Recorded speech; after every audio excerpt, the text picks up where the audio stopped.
પાલનપુરમાં આયોજિત મહાસંમેલનમાં વિશ્વ ઉમિયાધામના પ્રમુખ આરપી પટેલે જણાવ્યું કે જે પાર્ટી સનાતન ધર્મ સાથે હશે તેની સાથે જ પાટીદાર સમાજ રહેશે।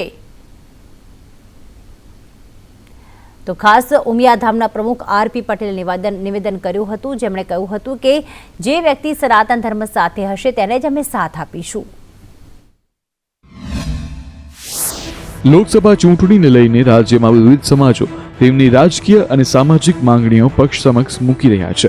તેવામાં લોકસભા ચૂંટણીને લઈને પાટીદાર સમાજ કઈ પાર્ટી સાથે છે તેને લઈને મોટું નિવેદન સામે આવ્યું છે। વિશ્વ ઉમિયાધામના પ્રમુખ આરસી પટેલે જણાવ્યું કે જે પાર્ટી સનાતન ધર્મ સાથે હશે તેની સાથે પાટીદાર સમાજ હશે।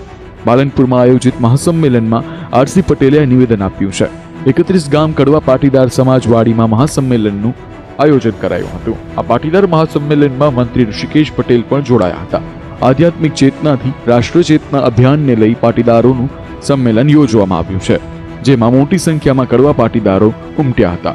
સનાતન ધર્મને લઈને જે કોઈ લોકો ગાળો બોલી રહ્યા છે એમને સજ્જડ રીતે જવાબ આપવા માટે પાટીદાર સમાજ નહીં પણ સર્વ સમાજ, હિન્દુ વિચારધારા સાથે સંકળાયેલો સર્વ સમાજ આ લોકસભાની ચૂંટણીની અંદર એ સનાતન વિરોધી તત્વોને જડબાતોડ જવાબ આપશે।